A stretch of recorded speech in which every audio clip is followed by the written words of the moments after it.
Sidang kasus penodaan agama dengan terdakwa Basuki Cahayapurnama atau Ahok. Sidang mengagendakan pemeriksaan para saksi.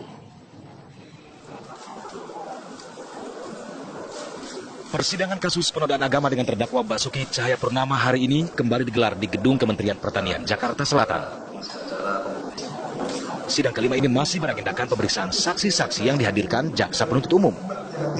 Ada 5 orang saksi yang dihadirkan jaksa penuntut umum dalam persidangan kali ini. Kelima orang saksi yang dihadirkan yaitu Pedri Kasman, Sekretaris PP Pemuda Muhammadiyah, Ibnu Baskoro, Pengurus DKM Darussalam Cibubur, Irena Handono, Pendiri Yayasan Pembina Mu'alaf, Muhammad Burhanuddin, dan Wilyudin Abdul Rashid, Sekretaris Forum Umat Islam Bogor. Ahok didakwa melakukan penodaan agama karena menyebut dan mengaitkan surat Al-Maidah ayat 51 dengan Pilkada DKI saat bertemu warga di Pulau Pramuka, Kepulauan Seribu pada 27 September 2016. Pengamanan ketat dilakukan aparat kepolisian sekitar lokasi persidangan. Dari Jakarta, tim TV One mengabarkan. Dan berikut ini kami berikan profil 5 saksi yang dihadirkan oleh jaksa penuntut umum dalam persidangan pada hari ini.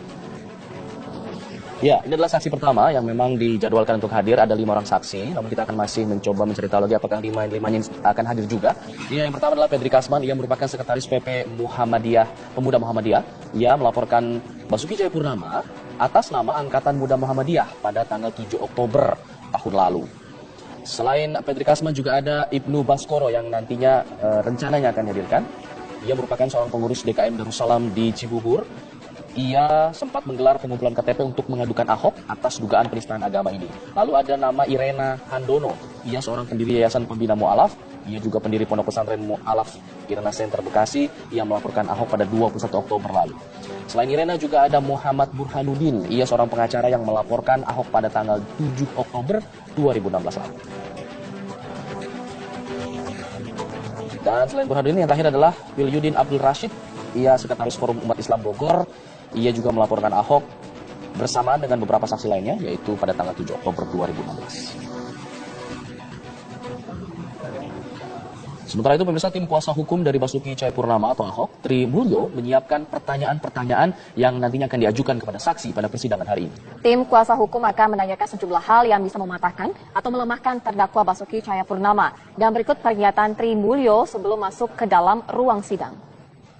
Agenda sidang adalah masih melanjutkan pemeriksaan sidang yang lalu, yaitu para pelapor, ya.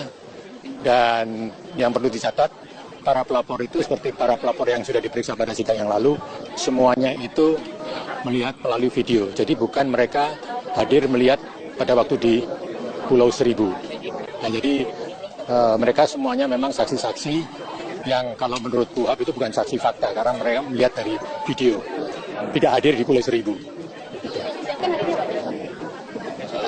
Ya, kita sudah mempersiapkan pertanyaan-pertanyaan ya, tapi nanti terlalu dini kalau saya ungkapkan di sini. Ya, kira-kira begitulah.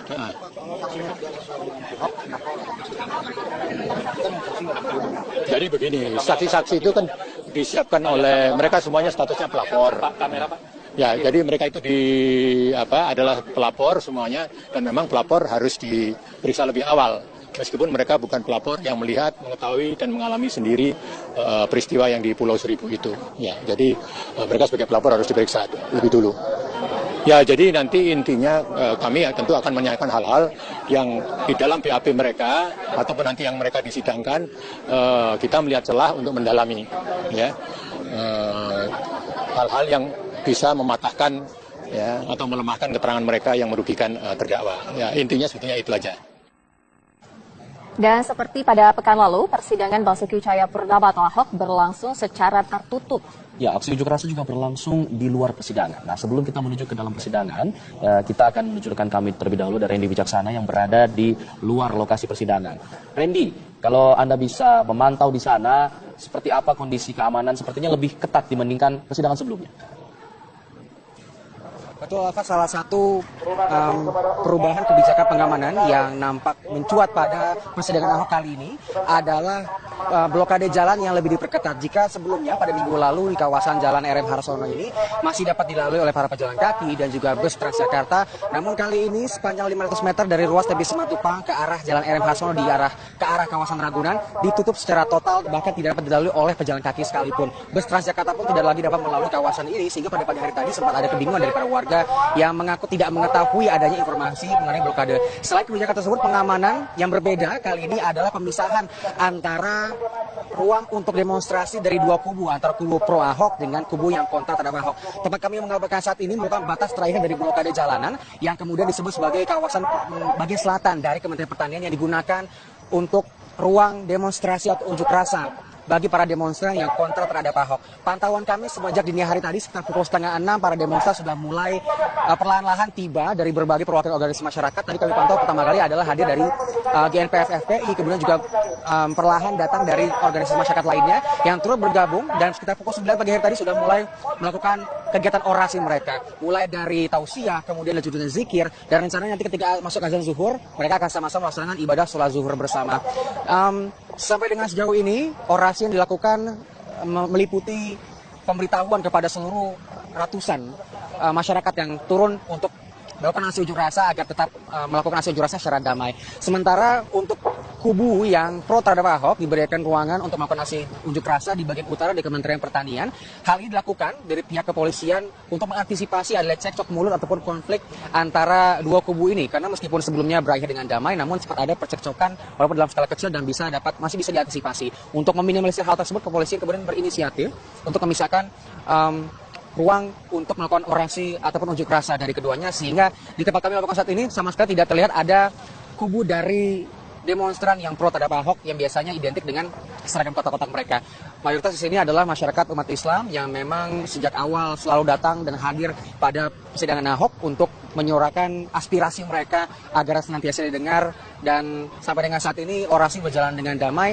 Dan mengenai pengalihan arus lalu lintas sendiri, menurut keterangan dari kepolisian akan bersifat situasional, yakni akan menyesuaikan dengan lamanya sidang. Jika kita berkaca dengan persidangan yang berjalan pada minggu lalu dengan menghadirkan 4 saksi, bisa berlangsung dengan malam hari. Jadi kemungkinan para masyarakat yang nanti akan pulang pada jam-jam sibuk sekitar pukul jam 5 ke atas harus bersiap-siap dan mengantisipasi untuk mencari jalan alternatif khususnya di kawasan Jalan RM Harsono ini, karena tidak akan dapat dilalui sehingga akan dialihkan ke kawasan Cilandak KKO dan memutar sedikit ke arah Ragunan untuk dapat mencapai kawasan Jalan RM Harsono ini. Alfat.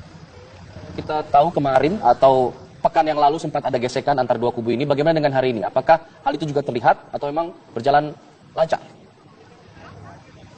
Sejauh ini tidak ada gesekan yang berarti, karena memang dipisahkan sehingga tidak ada kubu pro Ahok dan juga kubu kontra Ahok yang bersinggungan satu dengan lainnya. Sampai dengan saat ini semua berjalan dengan lancar, dan bahkan terus disuarakan agar masyarakat yang terjun ke sini dapat berunjuk rasa dengan damai dan tidak meliputi emosi. Dan bahkan tadi mereka bersama-sama secara kompak bertausiah bersama dan juga berzikir bersama, beristighfar bersama, dan nantinya pada pukul 12 ketika azan zuhur berkumandang akan juga dilaksanakan sholat zuhur bersama. Alfat.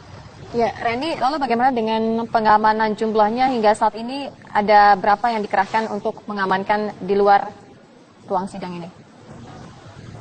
Sira ada 4 ring yang diamankan, mulai dari bagian paling dalam yakni tempat Ahok disidangkan, kemudian bagian luar dari tempat persidangan, kemudian di depan pagar dari gedung Kementerian Pertanian, dan terakhir ring 4 tempat kami menggambarkan saat ini yakni ring paling luar dari kawasan persidangan atau Kementerian Pertanian.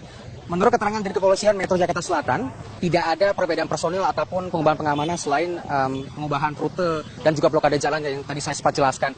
Sekitar ada 2.500 personil gabungan dari TNI dan Polri dikerahkan untuk melakukan pengamanan di 4 ring tersebut, dan sampai dengan saat ini menurut keterangan dari kepolisian juga akan bersifat situasional. Ketika memang nantinya ada gesekan ataupun kericuhan, maka nanti jika merasa dibutuhkan akan terus ditambahkan personilnya untuk terus mengamankan jalan. Apakah 5 orang saksi yang direncanakan hadir, kelimanya hadir?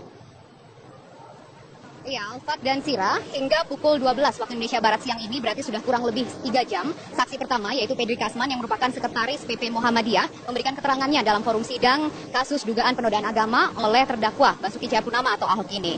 Memang untuk berdasarkan pengalaman pada sidang pekan lalu, jeda untuk tiap-tiap saksi memberikan keterangan ini, Alfat, yaitu setiap waktu isoma ataupun istirahat untuk sholat dan makan siang. Dan saat ini sudah terdengar azan untuk waktu zuhur, dan apakah memang sebentar lagi, artinya Pedri Kasman sudah menyelesaikan pemberian keterangannya sebagai saksi pelapor. Kami masih menunggu keputusan dari majelis hakim tentunya. Masih ada 4 saksi lagi, Alfat, yang nanti akan memberikan keterangannya juga pada hari ini, yaitu tadi yang sudah nampak hadir, ada atas nama Wilyudin Abdul Rashid Dhani yang merupakan sekretaris Forum Umat Islam Bogor. Kemudian juga tadi sekitar pukul 10 disusul dengan kehadiran dari Hajah Irena Handono yang merupakan pendiri Yayasan Pembina Mu'alaf Irena Center. Ia memang tadi langsung memasuki gedung lobi A Kementerian Pertanian yang berada tepat di belakang dari auditorium Kementerian Pertanian ini, Alfat, dan tidak memberikan keterangan apapun. Untuk 2 saksi sebelumnya yang sudah hadir sejak pagi, yaitu Pedri dan juga Wilyudin ini, mereka menyatakan bahwa barang bukti yang mereka bawa dan akan dipertontonkan dalam forum sidang ini yaitu berupa rekaman video pidato dari Basuki Cahayapurnama di Kepulauan Seribu yang berdurasi kurang lebih 1 jam 40 menit. Ini artinya apa yang mereka bawa sebagai barang bukti ini sama, Alfat, dengan 2 saksi pada pekan lalu, yaitu Novel Bakmumin dan juga Gus Joy Setiawan. Namun apakah dalam sidang ini ada catatan-catatan khusus, mungkin keterangan tambahan yang disampaikan oleh saksi pelapor, yaitu Pedri Kasman dan juga Wilyudin ini? Kita akan terus memantau berlangsungnya sidang dengan agenda untuk mendengarkan keterangan dari saksi pelapor. Memang untuk urutan dari pelaksanaan sidang dengan agenda pemintaan keterangan saksi ini, Alfat, cukup panjang urutannya. Mulai dari saksi pelapor yang dihadirkan oleh jaksa penuntut umum, dan ini kurang lebih jumlahnya sendiri sekitar 14 jika yang sesuai dengan BAP begitu. Namun ini tentunya tergantung kebutuhan. Artinya keputusan nanti akan ditentukan oleh jaksa penuntut umum dan juga kebutuhan penilaian dari majelis hakim. Kemudian setelah saksi pelapor ini akan dilanjutkan dengan dihadirkannya saksi fakta jika ada dari jaksa penuntut umum, dan jika dirasa kurang untuk mencukupi dari dakwaan, melengkapi dakwaan yang telah dijatuhkan oleh jaksa penuntut umum, maka nanti diperlukan juga dipanggil saksi ahli, Alfat. Dan saksi ahli ini tentunya bervariasi. Ada mulai saksi ahli bahasa, kemudian saksi ahli agama, saksi ahli bahasa agama, atau beberapa saksi ahli lainnya yang juga terkait ataupun berelevansi dengan kasus dugaan penodaan agama, Alfat.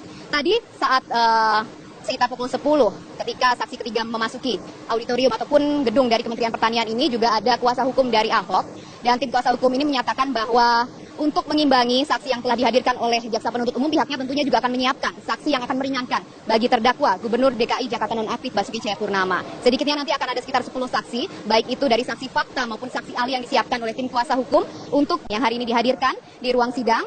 Dan ini merupakan sidang kelima dengan agenda yang sama, itu masih lanjutan pemeriksaan saksi bagi terdakwa kasus dugaan penodaan agama Basuki Cahayapurnama.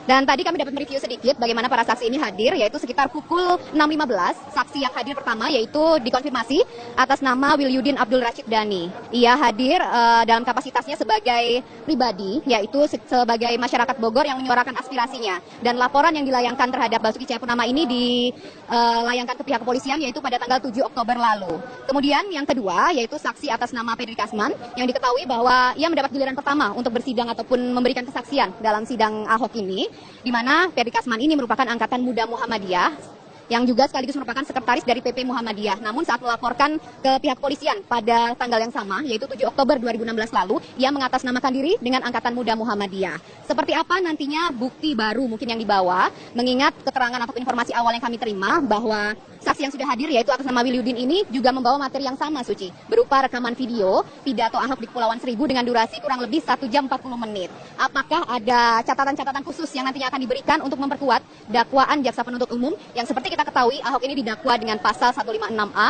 atau pasal 156 KUHP dengan ancaman hukuman maksimal 5 tahun penjara. Ahok didakwa melakukan penodaan, begitu juga penghinaan terhadap ulama ataupun terhadap ayat Al-Quran itu sendiri, dalam hal ini yaitu surat Al-Maidah ayat 51.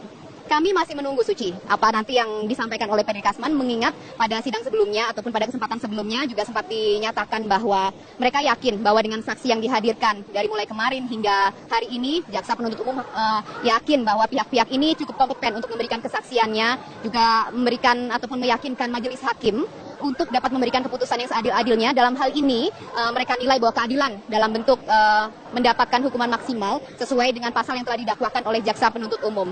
Masih ada 4 saksi nanti yang juga akan menyusul Pedri Kasman yang saat ini mendapat giliran pertama, Suci, dan belum diketahui masing-masing dari saksi ini akan mendapatkan durasi ataupun waktu untuk memberikan keterangan berapa lama, mengingat pada pekan lalu saja sidang memakan waktu dengan durasi kurang lebih hingga 11 jam, itu artinya hingga pukul 8 malam atau 20 waktu Indonesia Barat. Tadi saya juga sempat menanyakan sedikit kepada Humas dari Pengadilan Negeri Jakarta Utara, yaitu Bapak Siloan, namun dia mengaku bahwa tidak dapat memastikan. Itu artinya tergantung dari kondisi dari majelis hakim tentunya, kemudian juga kesehatan dan juga kesiapan dari para saksi yang sudah dijadwalkan pada hari ini. Sementara demikian, Suci, kami kembalikan kepada Anda di studio.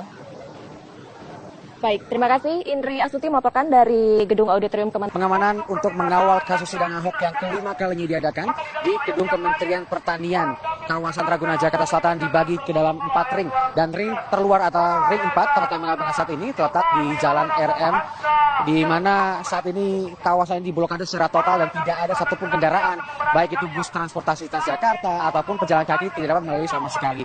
Seperti bisa saksikan di belakang saya saat ini, masa yang kontra terhadap Ahok sudah mulai berkumpul dan memadati kawasan bagian paling selatan dari Gedung Kementerian Pertanian. Mereka mulai berkumpul semenjak pukul 5:30 pagi hari tadi, dan sedikit ada 3 kendaraan truk angkut yang dilengkapi dengan peralatan pengeras suara dan juga peralatan untuk melakukan orasi didatangkan di kawasan ini. Orasi pun sudah mulai dilakukan semenjak pukul 9 pagi hari tadi dengan berisikan ceramah dan juga tausiah kepada seluruh masyarakat dan juga para masyarakat perwakilan dari berbagai organisasi masyarakat. Terhitung tadi kami lihat ada dari organisasi masyarakat seperti FPI dan berbagai organisasi masyarakat juga mulai datang berkumpul di sini. Isi dari ceramah dan juga orasinya pun terus mengumumkan atau menginformasikan untuk terus melakukan aksi unjuk rasa secara damai, dan rencananya aksi unjuk rasa terus akan hadir di sini sampai dengan sidang yang usai dengan mendatangkan rencananya ada 5 saksi dan diperkirakan akan usai sampai dengan malam hari nanti.